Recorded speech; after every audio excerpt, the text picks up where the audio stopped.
said that they're going to actually try to find abilities that complement each other. So I'm sure they would do something that would help if someone wanted to create it. I believe they use the word synergize or something. Yeah, right? they could easily just, instead of, because they don't have to use phase anymore, what they could do is just add you frame choices or whatever, like Tiger Claw, Fire Cat, and then I don't know.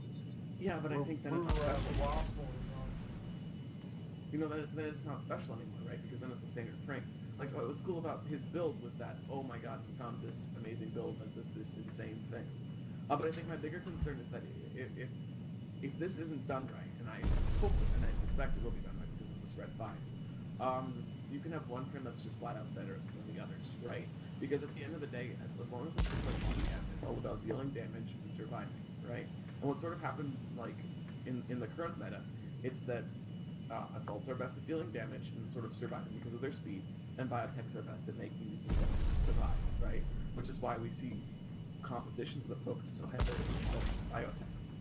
And I think when you add variety, it not only makes it more difficult to balance, but instead of having people say, oh, I'm going to come up with this great integration, you say, okay, this frame deals this much damage, right? And is this easy to survive? And this frame doesn't survive quite as well, so everyone's going to choose this frame. I think that can be said for Afterburner specifically. It's such a utility skill for assaults. If one of the assaults doesn't have it, everybody's going to pick the other one, right? I mean, unless they come up with a different solution for Afterburner. I think that's the same thing that's going to happen. There's going to be 2 or 3 options, and it's going to become apparent that this one's the best one, right? Yeah, exactly. And I think this is especially clear. Like, if you say we're going to make one movement ability, one damage ability, and one area effect something like that. And I'm not really sure that's what they were going to do, but that was sort of the impression I got from the that they were sort of going to have this same setup. And I mean, it makes sense because you need movement ability or the frame sucks, especially with assault frame, right?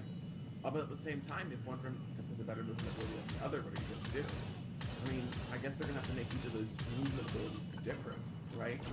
But at the end of the day, one is going to get you from point A to point B better than the other one might. Well, here's the thing, right? This is a starting point, so, they'll probably be making more abilities. They're making new primary weapons. They're adding passives. So all of this combined, like right now, is a starting point.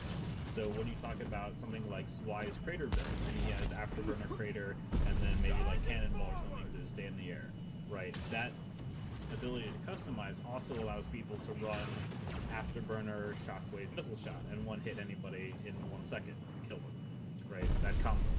So that's the combo right now.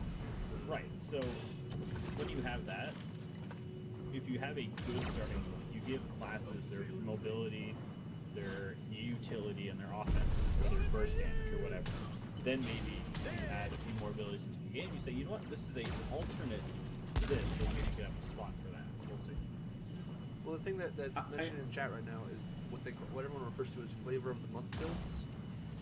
And if the thing gets boiled down to where there's just 10 total builds, I think there's still going to be that problem of flavor of the month, just until everything's balanced out. And that's going to take a lot of work. The thing was though, was no one said anything about Salt for a while, and then all of a sudden Salt just became big. They haven't touched anything on the Salt in a long time, and all of a sudden it's become one of the stronger frames. Didn't it get nerfed? It's the crafting. It's part of it's what crafting enables.